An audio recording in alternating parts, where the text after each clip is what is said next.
The fact that on his very first day in office, Trump attacked birthright citizenship makes it clear what he is trying to do. It's part of a wider strategy to really deter immigration of non-white people. Let's be very honest, and reshape U.S. demographic landscape. So that's what we're talking about. And it did come up in a lot of ways in today's oral argument. I'm Kimberly Atkins Stohr, and this is Justice by Design. You know, when I think about justice, I can't think of any other more fundamental truth than people born on U.S. soil, just like I was and generations of people before me, are American. But unfortunately, it took some in my previous generation, some of my ancestors, to go to the Supreme Court to have that affirmatively declared, as others have. And I think back to 127 years ago, a Supreme Court case which really laid out a core tenet of what it was meant to be an American. There was a man who was born in San Francisco.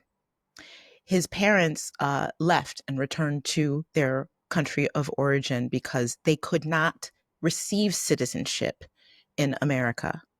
So once, when he went to visit them and tried to return to the U.S., he was denied reentry. What was the basis? A claim that he was not a citizen because his parents aren't.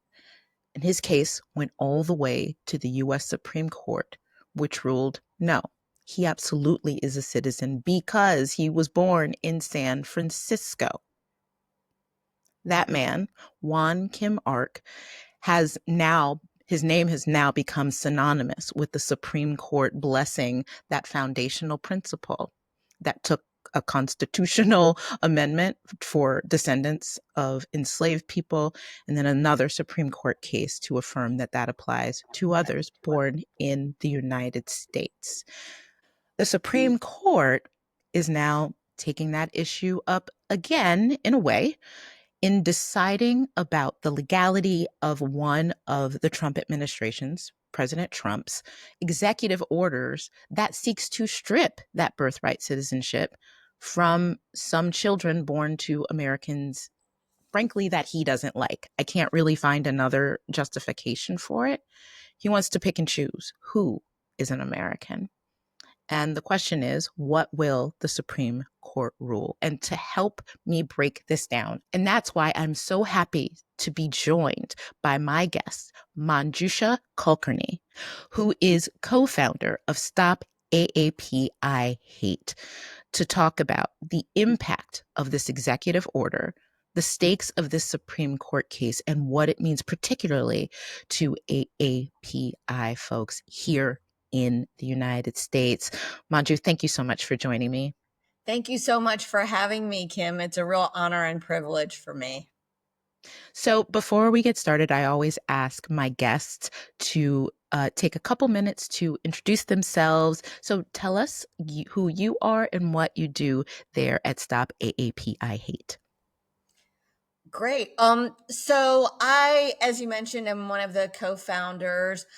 We started the organization, the coalition, really, in March of 2020, after we began to see the reemergence of anti-Asian hate. It's unfortunately not a new thing.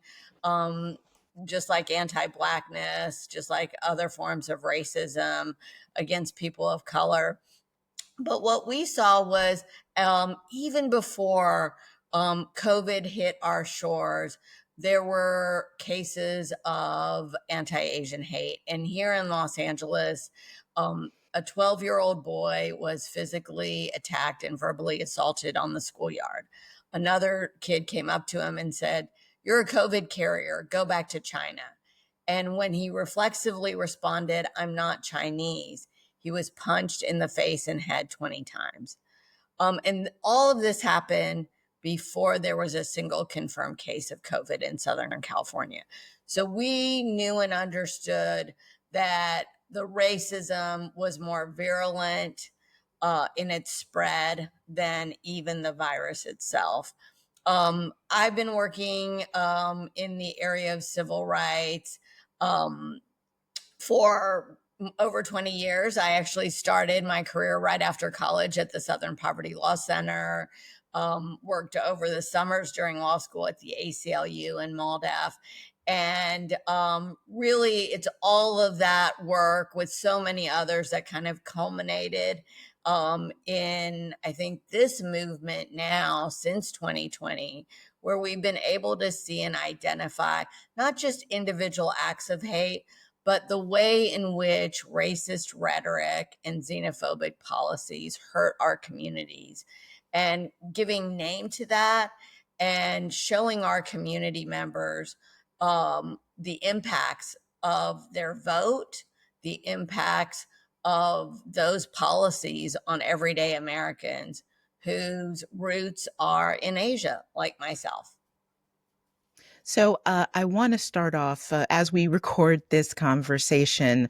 The arguments in that Supreme Court challenge have wrapped up just mere minutes ago. So we're still digesting this, and I'm glad that you are here to help me parse what we heard. The case is in its current posture not really about the constitutionality of this attempt to limit birthright citizenship to those who are born to people who are either citizens or have a green card or some other authorization to be in the country. It essentially wants to deny people who are in the country without authorization because they've overstayed a visa or because they're only here short term on vacation or other ways.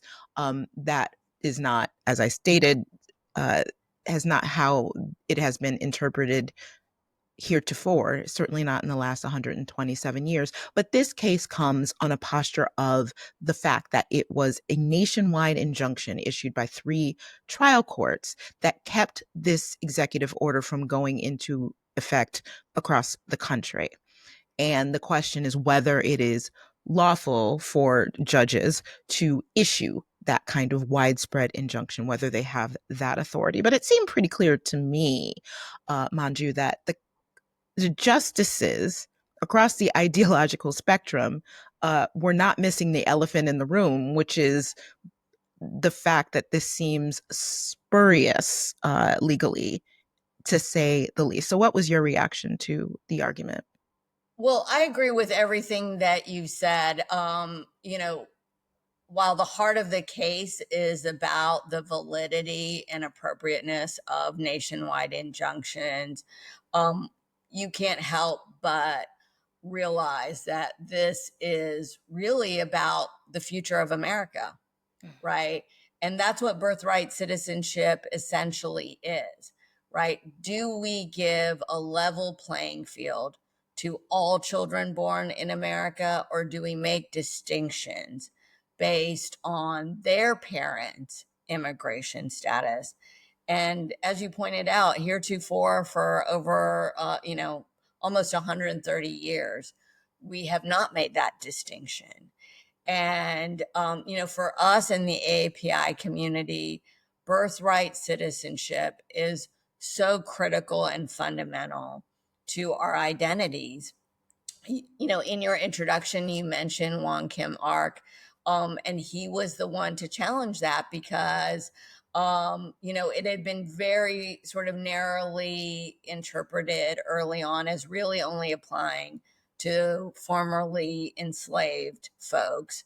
And the 14th Amendment was the one that really created birthright citizenship, again, to give a level playing field to those born of individuals with different rights and privileges. And, of course, those were enslaved had little to none of those. So, what we know and understand from this, and really from the second Trump administration, is this is an effort to tear apart the constitutional promises made Hmm. to all of us. The fact that on his very first day in office, Trump attacked birthright citizenship makes it clear what he is trying to do. It's part of a wider strategy to deter immigration, really deter immigration of non-white people, let's be very Hmm. honest, and Yep. reshape US demographic landscape. Um, so that's what we're talking about. And it did come up in a lot of ways in today's oral arguments. Yes. Yes, it did. And I was happy that justices on like I said across the ideological spectrum seem to express skepticism to say the least at whether the order will withstand constitutional scrutiny at all. But I want to drill back down to the point that you were making about what it means to be an American. Um, the government is arguing, well, the distinction only applies, to the fact that people born in the United States are automatically citizens, only applies to uh, enslaved and formerly enslaved people. It was not meant to apply any further, which I think I see no such limitation in the constitutional language. But as I was thinking about this before talking to you, the reason that we have a constitution, right? What separates the constitution from laws that are passed by Congress or that are passed by state legislatures is that those are supposed to espouse foundational principles and also set a standard across the board that protects Americans from things like the political winds that blow from one way to another. And throughout the course of our history, there have been many, many instances of administrations appealing to our darkest angels, appearing to some of the worst impulses that I can think of. And a lot of those are involving racism and xenophobia and othering and deciding who gets to carry the mantle of Americanness. Even among people who are unquestionably citizens, there's this been this idea that they have to assimilate, that they have to be as white as possible. And when we're talking about Wong Kim Ark, we can't talk about that without talking about the Chinese Exclusion Act of the 19th century, which is that was a law that was passed by Congress. And it was one of the most racist things that our nation has ever done. So talk a little bit about that we have, in my opinion, a president who wants to act like a king and determine who his royal subjects are. And it's based on, among other things, race. So why is it so important that something like that be constitutionally guarded against? Great question. So, as you pointed out, um, what President Trump is trying to do is really um, recharacterize America and Americans.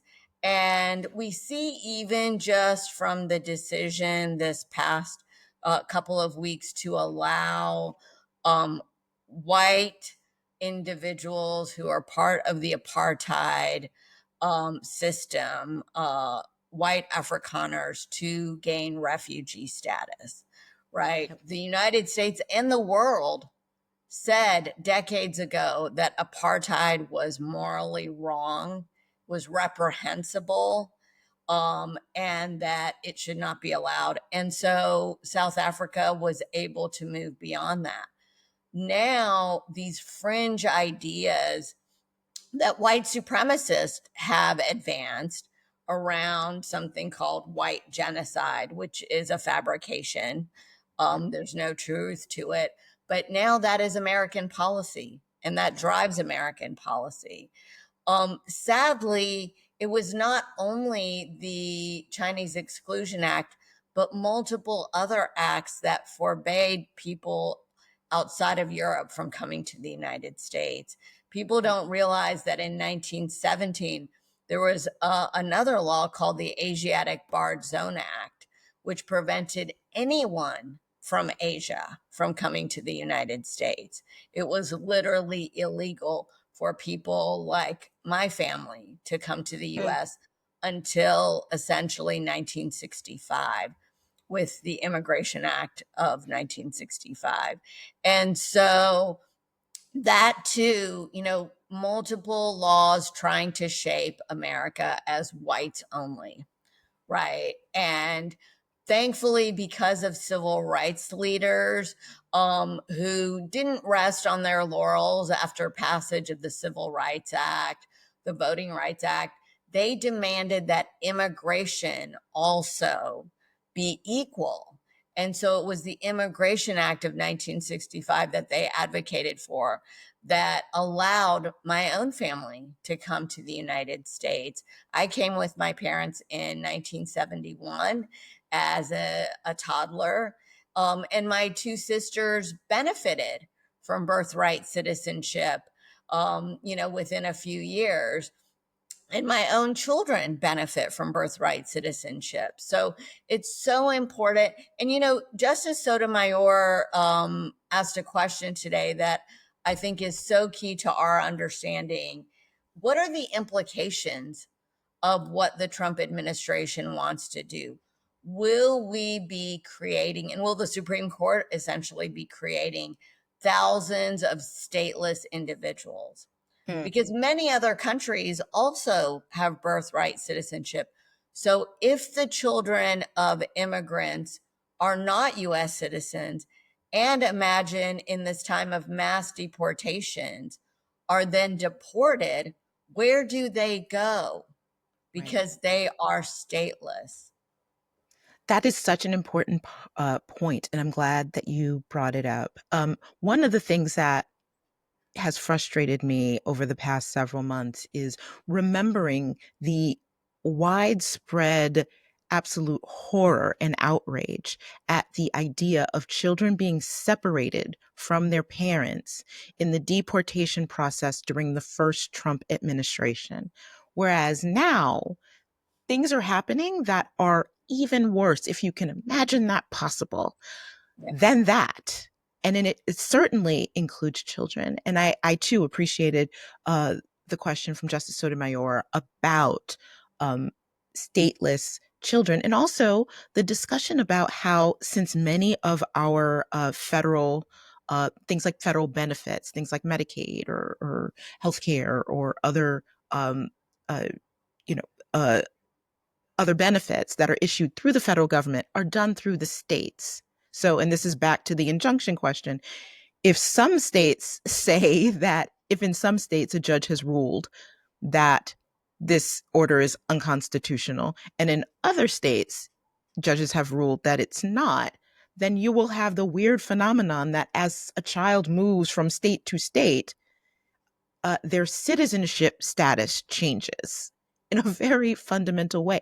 Just help us understand what the impact will be on the AAPI community if this court does not unequivocally say that a president cannot, by executive fiat, deny children citizenship if they're born on US soil. The impact is tremendous. We know that almost 2 million Asians have some form of temporary lawful status.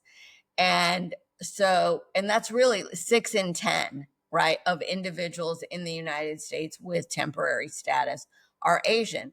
That includes students, that includes H-1B visa holders, that includes individuals with TPS, temporary protected status, who are here after their countries have been ravished by a enormous earthquake or tsunami or tornado. And so those individuals, when they have children, we have said those children are American citizens.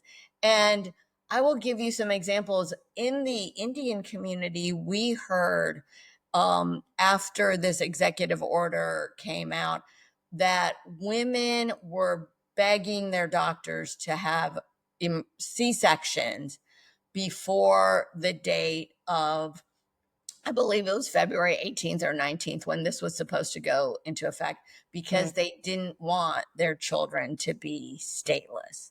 Hmm. They didn't want their babies to be deported or deportable, right? Yeah. So imagine that nearly a third of Asian Americans are the US born children of immigrant parents. So Wow. so like I said, my own sisters, right? When my when they were born, my parents had a green card. They were not yet US citizens, Yeah. right? But they've been able to enjoy all the rights and privileges of US citizenship. Um, and so, it's really, really important, I think, to understand that impact and to know, as you so rightfully said, that you can't go state to state and have a Yeah. different set of rights and privileges. Right. And so while, as a lawyer, I know that there are questions about individual judges being able to put forth nationwide bans.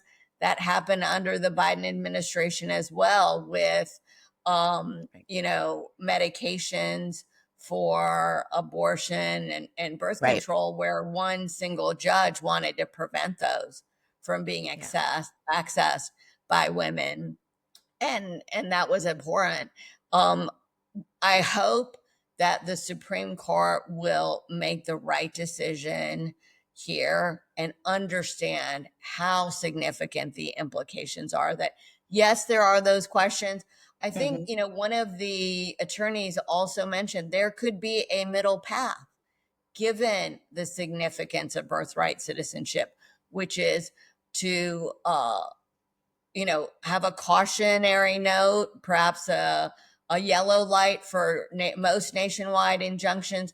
But in this case, to give it a green light, given how significant it would be to force thousands upon thousands of children and families to have Yeah. different status, secondary status, based on where they live.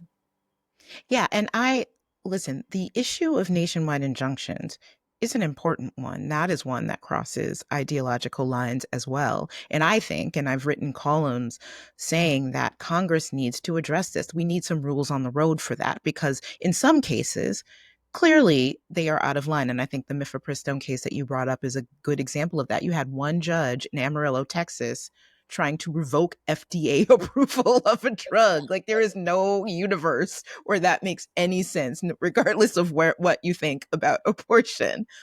But then you have in another case, the like this one, a policy that can really upend the lives of countless people if they themselves do not either sue on their own behalfs or their parents sue on their behalfs, or they find a way to become a part of a class action, which, as a former litigator, getting a class action together is so difficult, so time consuming that would really be a major, major impediment to this. So the fact there's a reason why the government kind of tried to hang the case on the injunction thing while sort of trying to say no, court, don't decide the constitutionality yet, because they want to, I believe, as Justice Kagan pointed out, if they do it that way, they can try to stop, um you know they can allow this executive order to go into effect for some people, giving the administration a win, right? They're implementing this thing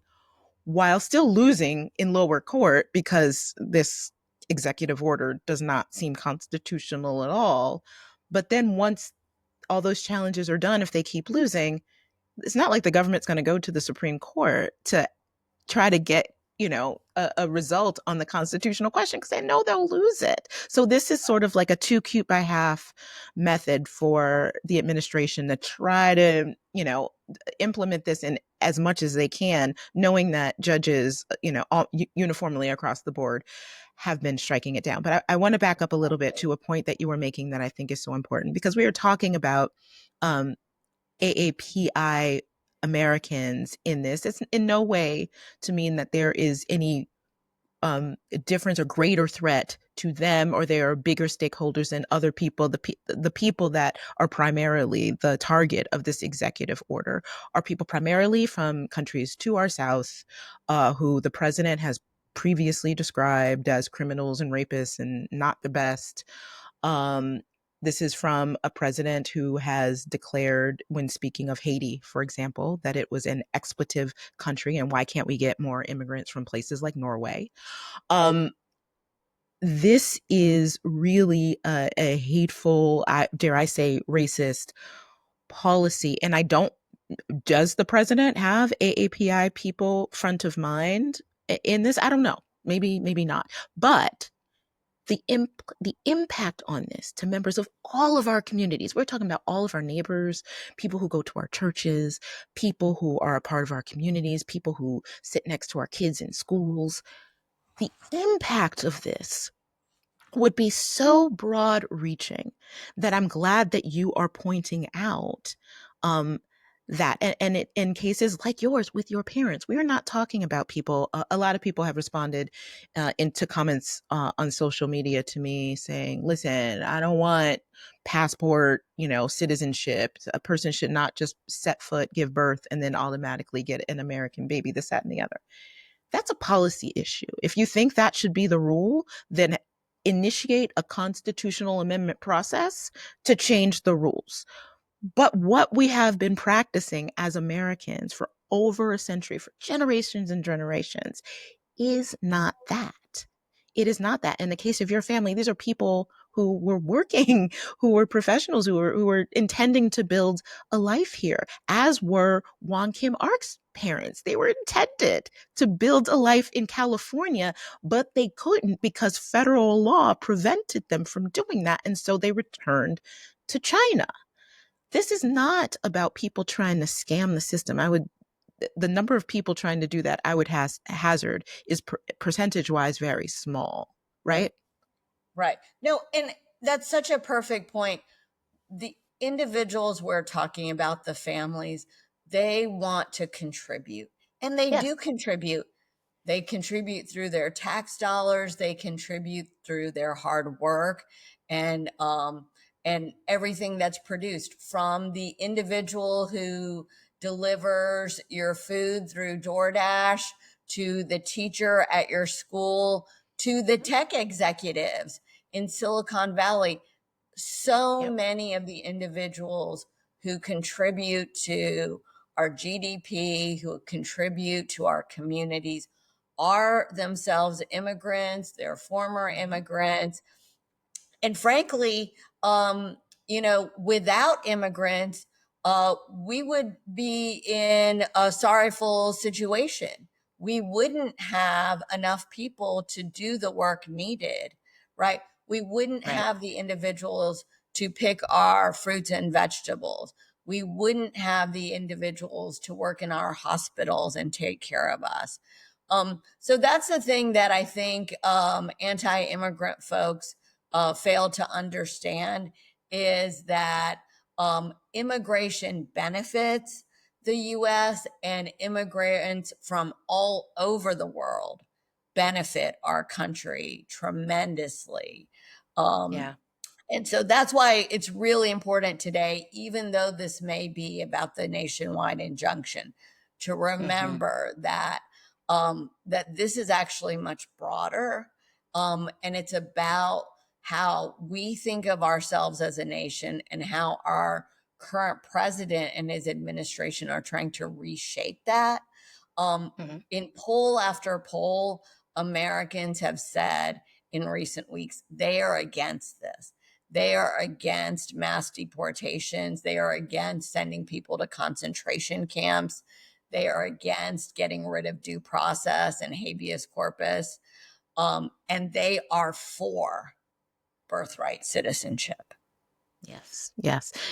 I am so glad that you bring that up because I want to finish our discussion. I watched your TED talk that you did not too long ago where you were talking about your story and your family, and you centered it on the idea of radical healing. Can you say a little bit about that to close out this discussion? Sure, and thank you so much for raising that. So radical healing is actually a pretty new framework. It was designed by African American scholars in the field of psychology, and they said, it's not enough just for us to heal individually, right? When we've been impacted by the trauma of racism, right? Mhm. It's a horrible thing, and people should seek mental health services for it. but we also need to change the conditions under which we live so it doesn't happen to the next person, right? So I think of, young African American men who might be on the receiving end of police violence, right? I can't imagine how traumatic that is. And certainly they should receive help. But what they should also do is be able to be civically engaged, to advocate for policies so that this doesn't happen to the next generation of young Black men. And my parents did that themselves, and that's why I interwove their story, which is, they were taught, like so many other immigrants, keep your head down and work hard. And they did work hard. And when my mom went in for an interview to join a family practice group, she was asked one question: why do you foreigners come to the US and take all of our jobs? So it Ugh. was never about her qualifications. It was about a vendetta. It was about exerting the racist muscle against her. So she didn't stay quiet. She and my dad brought what ended up being a class action lawsuit, um, and which was actually settled within a year or two because it was so clear how wrong their actions were. And it actually led to thousands of doctors of color across the state of Alabama also getting the opportunity to share their talents and skills with their Wow. patients. And so I'm so proud of that story, and that's why I told it. Well, I will leave a link to that talk in the show notes here. And I am grateful to your parents, and I am grateful to you for joining me. Manju Kulkarni, thank you so much for joining me today on Justice by Design. Thank you so much for having me. Real honor and privilege. And thanks to all the listeners for listening to this podcast episode. Don't forget to subscribe to the podcast wherever you listen. Also, check out the video on YouTube. And don't forget to give us 5 stars because that helps other people find the podcast. I will see you next week with another episode of Justice by Design. I'm Kimberly Atkins Stohr.